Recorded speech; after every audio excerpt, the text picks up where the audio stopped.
All these industry people know that Diddy been acting like this and doing this and try to engage other men into sexual acts. When you're back on me, like how do you call a witness to testify against your comrade?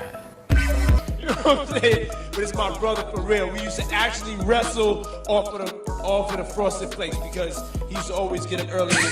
Now he's one of the richest stars in the world. And Yo, what the fuck did Puff just say? Diddy's former bodyguard, Gene Deal, goes in hard on his former boss again.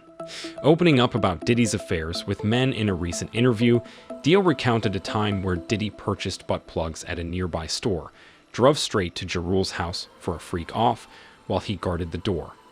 A move that almost broke Ja Rule's home with his wife. And he had Ja Rule and him in the room.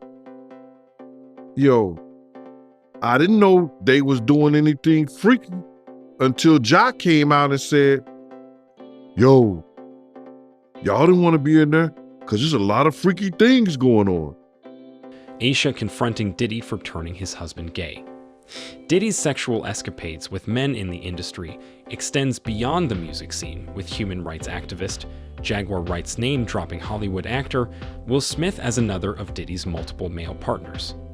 There are mentions of even boxing legend Mike Tyson having freak-off sessions with Diddy, who likes to be identified as Love. But how did we get here?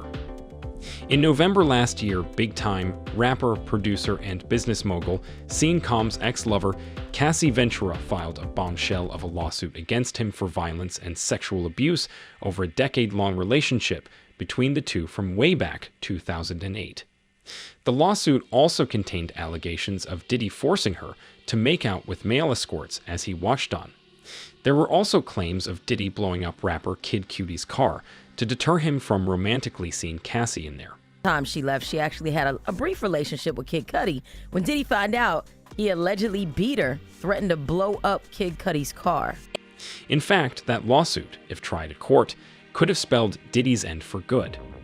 So, in order to make these allegations go away, Diddy, who has been fighting everything that came his way the only way he knew how, with his money and affluence, paid Cassie off in an out-of-court settlement just a day after Cassie filed her case with the New York federal court. Well, the man has a net worth of $1 billion according to Forbes. What do you expect? However, things have not gone exactly as planned for Diddy ever since he paid Cassie off. In fact, the settlement, which was supposed to be some kind of an endgame to Diddy's fears, has rather mirrored Aram, a kind of Pandora's box that has finally let loose all of Diddy's shady and ugly past. Since Cassie's lawsuit, several women have filed 3 more lawsuits in similar fashion against Diddy over his nefarious past sexual escapades. And as if the Bad Boy Records CEO fell short only in his private life, Diddy's public life has since taken a hit too, with former signees of his label and colleague industry players wild on his neck over unfair treatments in the past, with their every description of him screaming "Predator, Predator." Perhaps an explanation for why, despite Bad Boy Records' success over the years in discovering influential rappers like Notorious B.I.G., Craig Mack, Faith Evans, its artists continued to leave the label on bitter notes. Well, actually, the lucky ones were those who left unscathed. Some unhappy artists and executives, who at some point associated themselves with the label or Diddy himself, suffered mysterious deaths or sudden disappearances. We can talk about Heavy D and former label president Andrew Harrell as disturbing examples. And though Diddy has never been convicted of any serious crime since hitting the scene in the early 90s, his prolonged history of violence has always followed him, giving conspiracy theorists a point to continue speculating. Well, Diddy obviously denies all allegations leveled against him, angling that his accusers are only assassinating his character in search of a quick payday. But is that really the case? Let us find out. Diddy's earliest cases of violence and clash with the law were recorded in December 1991 while he was still working as an intern at Uptown Records. 22-year Diddy co-promoted a celebrity basketball game in concert at City College of New York, where 9 people died and 29 were injured. A few times I thought I was going to pass out because it was hot on that staircase. You know what I'm saying? And when they closed the doors, I knew something was going down. City College was a deep experience for me. I was there, I was on the floor, I watched people take their last breath, regurgitate, and die. The gym where the concert was staged had a capacity of only 2,730, but as many as 5,000 people showed up to the event. A theming problem Diddy and his people should have foreseen and hence orchestrated a venue change or doubled up on security.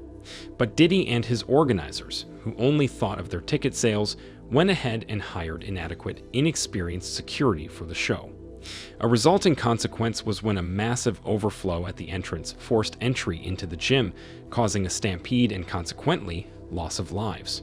Right then and there, I say, Puff, if they don't do a boxing one outside and get these kids off the door, somebody gonna die tonight. He said, Gene, don't worry about that. Don't worry about that. You just handle the stars once they come inside. Now, Combs would later settle a slew of lawsuits from family members of attendees who died at the gymnasium, finalizing the last suit in 2000. Despite this bump in his journey, Diddy saw his rapid rise through the ranks at Uptown Records, from an intern in 1988 to director of artists and repertoire in 1990, all the way up to vice president of the label in 1992. But his insubordination just would not allow him to enjoy his new position, as he was kicked out of Uptown Records by Andrew Harrell just months after promotion. Well, getting kicked out of Uptown Records surely worked well for Diddy, as it was around this same time that Diddy's famous Bad Boy Records was birthed. The label's first successes included Chris Mack and Notorious B.I.G.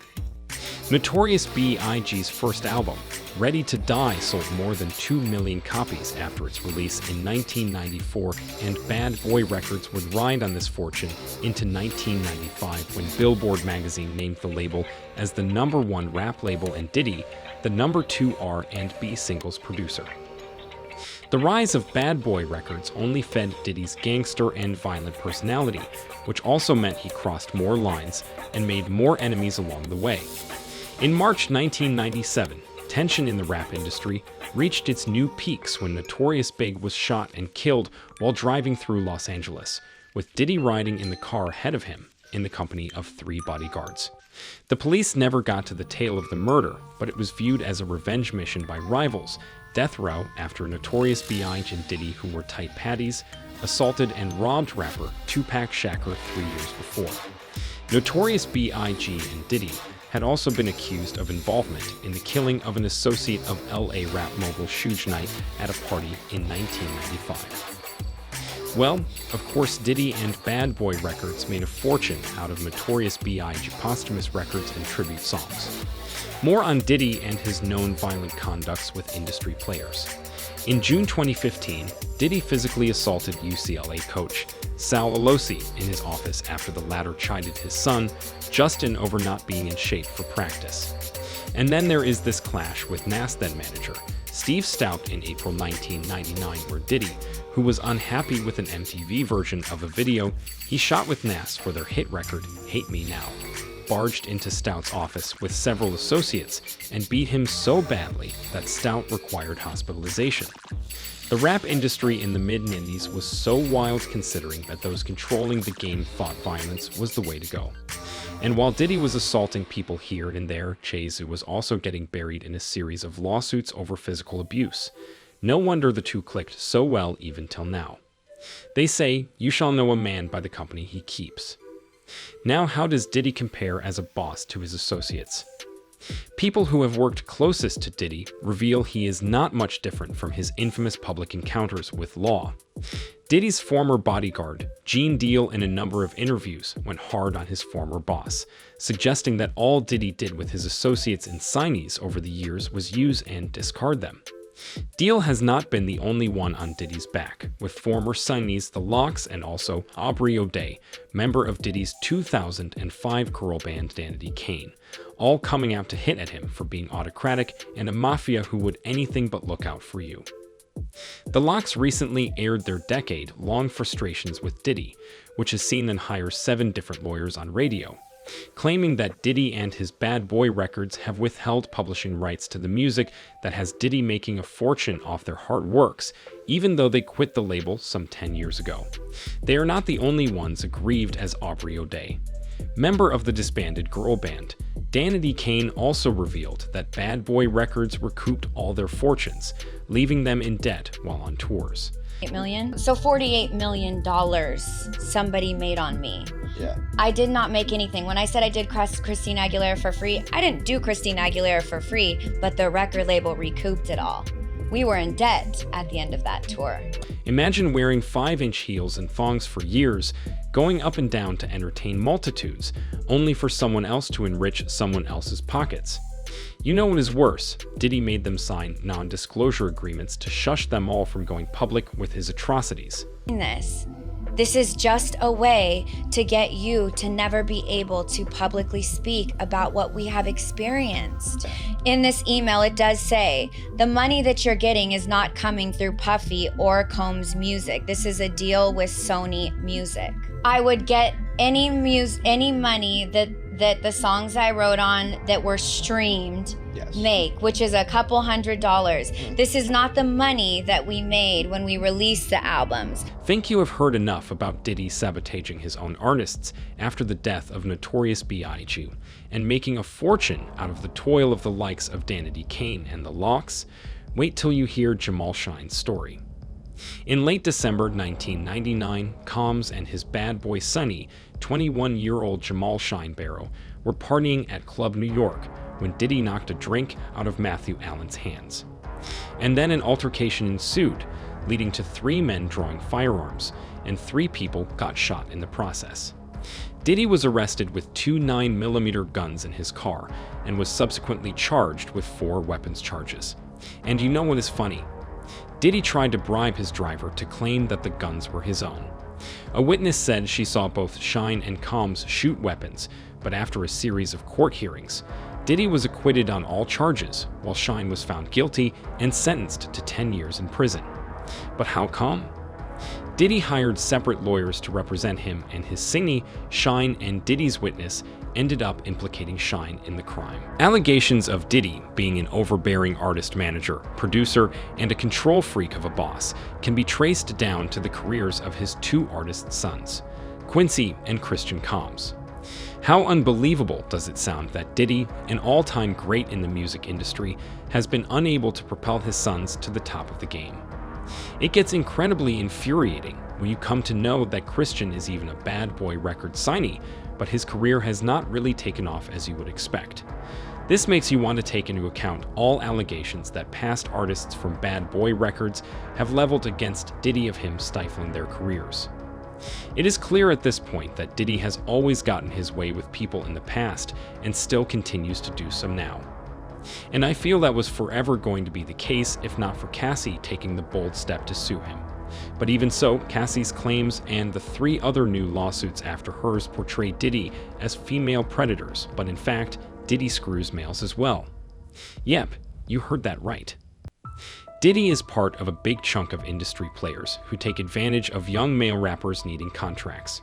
What they do with their closeted identities is that they groom upcoming rappers and industry newbies into gays by initiating them into the act or by inviting them over to his $1.5 million costly gay parties. Doing it, man. You deserve it, Daddy. You putting in that work. Proud of you. I love you. Yeah. Then there was the... Yes, I am talking about Diddy, the man who kept rapper, the game, who was chasing his first contract, at his side for 10 years without ever hitting the studios. And guess what they did in those 10 years? They went shopping. Like, seriously. So you think that you've worked with a gay rapper? Yeah, man. And gay, not being just full out gay, but hiding it, trying to pretend like he, loves girls and live the rap lifestyle, but really, he's a man fan. Diddy is the same person who groomed 13-year-old Usher, whom he was mentoring to the point where Usher contracted herpes when he was only 15. After everything, how normal does it even sound for a grown man like Diddy to be constantly addressing his colleagues, Daddy? Cringe. It must really be tough being Diddy these past couple of months, but of course, the man is filthy rich. He can make all the allegations go away like he did people who got in his way in the past. But if history is anything to go by, all the eventual fall of industry giants basically started with a series of lawsuits, and Diddy is well on that path. It started with Cassie going public with her abusive affair with Diddy, which spanned over 10 years. and it has almost since been the case that we wake up new Diddy allegations every day. Today, American stand-up comedian Cat Williams has entered the fray, enlisting Diddy alongside his longtime pal, Jay-Z, as perpetrators of the mysterious plane crash of R&B singer Aaliyah, leading to the star's death in 2001. Jay-Z always said he'd get rid of you if you was blocking his paper, one fan said. Most people don't pay attention to words. They think these guys just talk over beats. I listen to what these people say. Diddy cannot catch a break at this point. Is time and posterity finally catching up with Diddy and his evil deeds from the past? Or will all of these allegations just blow over with time?